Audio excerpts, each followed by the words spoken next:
So you see, with mixing up the different decks, we can get quite an extensive set of messages that come through.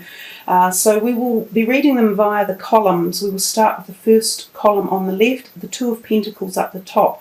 If we see underneath the anxiety card, and then we see debt paid off, so the old weight and habit of debt is lifted from you in your life. It feels to me, when we see that Two of Pentacles anyhow, that quite often money seems to be coming and going a little bit in your life, and we can feel periods in the month where there's excesses, but then there's debt, if you like. And so you might be rolling along quite well and think, oh yay, I might buy that new TV, or I might book myself an overseas trip because I've got a bit of money here. And so you might go and do that, spend your cash, and then suddenly an unexpected bill could turn up, like your car maintenance might be a couple of $1,000s. Or another thing blows up in the house that needs repair, and you go, oh, but I just spent all that money. Oh my God, this is creating tension for me. But it's saying, don't worry, somehow through this month with the ups and downs, there seems to be a feeling as though the money is sorting itself out. But I think what would be important to understand here is perhaps it would pay for you not to go out wildly spending initially, because if you do, it will create anxiety. So if any of you have been worried about finances, and perhaps you had already taken a loan out, or you had borrowed money from someone, or it had been gifted to you for a certain length of time, and that time frame was coming back up, there seems to be somewhere along the line that you will find enough money to work it through to make the ends meet and to perhaps pay back debt.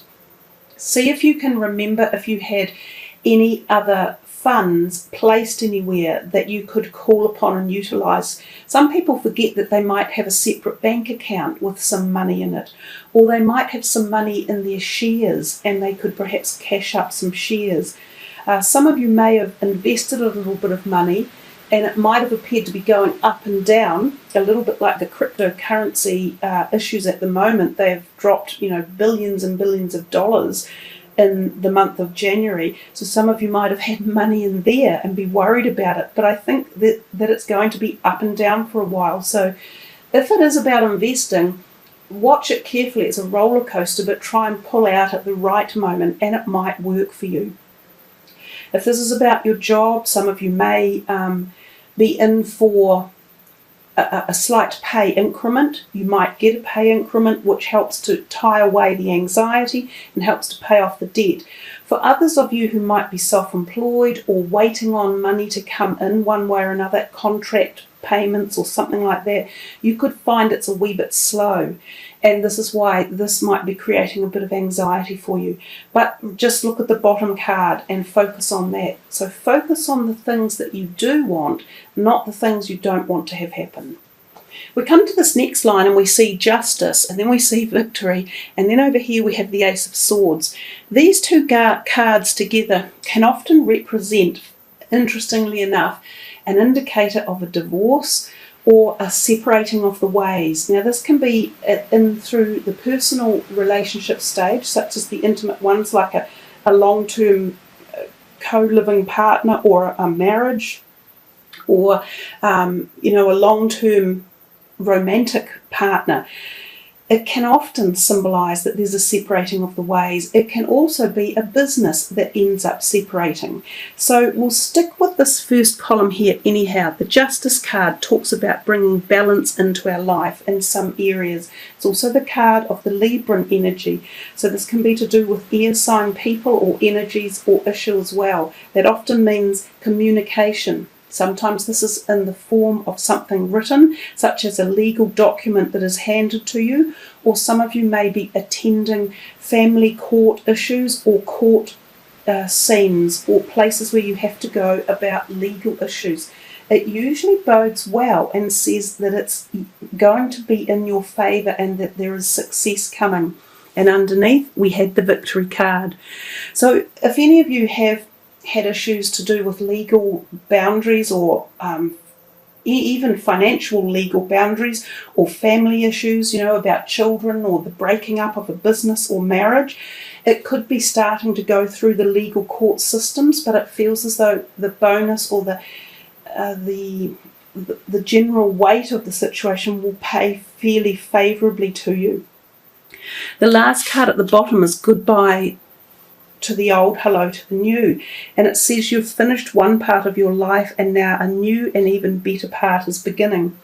So they're re-emphasising that this would appear to be the end of a cycle, and there is a degree of victory and success within it. Remember, these are general readings, so for everyone this could be a very different perspective of your life that we're referring to.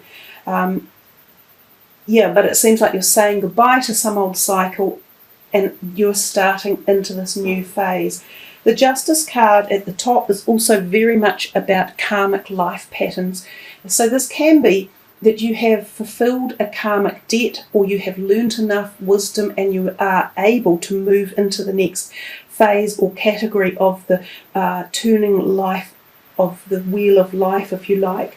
We do see too that colour yellow is quite well represented up in that column, and also through with the victory card. So I think the yellow is about tying into your gut instinct and firming up that part of your body as well, which gives you in the end internal and external strength, which can be very, very beneficial for you. We come to this third column and we see the Ace of Swords, the broken heart, and then being healed. So again, these are very really succinctly tied in cards. The Ace of Swords often means success and victory, which I've mentioned, at the cost of something. So it can be saying, yay, I've finally got my divorce papers through, I can now go my own way. Or, yay, I've managed to sell off that business and my partner in the business and we're going our own way. So often again there could be legal documents to sign. It can be when your divorce papers actually turn up, or when a business is sold and goes unconditional, or it has been on the market a long time and you've finally got a purchaser for it. But at the same time, there is this feeling about the fact that you have loved whatever it was previously. At one point you loved it dearly and passionately and spent a lot of time and energy on it. And so there is still the feeling of, a little bit of heart pain associated with it. That feeling of, okay, so this really is the end. This really is the moving on. And you sometimes fondly remember why you loved it in the past, or why it meant so much to you. And there's a really roaring storm right outside as I said that. So some of you could be feeling like this wild or powerful stormy energy surging through this particular area of your life with these changes that are coming. And a beautiful stone to put on that, which matches really well with that in the background, is the calcium manganese pink, beautiful striated stone. It's a very gentle, cathartic, healing stone, and it just gives off such beautiful, soft energies. Underneath it says healing, healed, and healer. It says healing energy surrounds you and this situation. So know that if any of you are feeling, sad or a bit deflated, or at the same time you've succeeded or there's some success in it, there is always, every situation in life has two sides. So there is always the positives, but on the other side there will always be a little bit of sadness or negativity. So somewhere in the galactic ethers there is feeling that there are synergistic helpers looking after you, like your spirit guides or archangels or guardian angels that are also here to help bring in healing. So Raphael is a very good healer of energies and hurt hearts. So if you need to offer up a prayer or spend some time in meditation with the gentle love and energy of angelic beings and ask them to bring about healing. Some of you may become healers, and this process that you're working through may even be part of the journey of becoming a healer yourself. And this could also even be, for some of you, you're starting a new business after finishing off a previous career, and the business could be about healing and new age connection to spirituality. So that could be a tie-in as well. We come to this last row and we see the Emperor, and then we see the garden and the gate, and it says be yourself. So the Emperor often refers to April and March in the year, so that is the next month rolling in. It feels as though if that is the case here, we're talking here about the message between the three cards here can kind of roll through. They seem a little bit of an odd combobulation of messages, but the Emperor is very much about rules and regulations and authority and being rigid and upright and, moral and blah, blah, blah. He can also be a person that can come into your life that could be like this, and he often is, as I said, representative of an Aries energy. So for some of you, you may come across this as a new person in your life, and then you may be finding these particular energies down here need to be addressed when this person comes in. You sort of go, wait a minute, am I ready for this? Do I want a new relationship? Do I want to be involving myself at this time, at this degree, or in this manner? So there's a possibility that if this is a new person coming in, they're going to make you ponder what it is you want and how do you want to get it, and do you want it to be with them?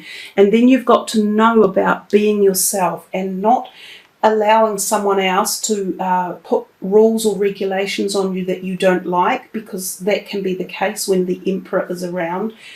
It's that bottom card says the situation calls for you to be your authentic self, which is the basis for your personal power.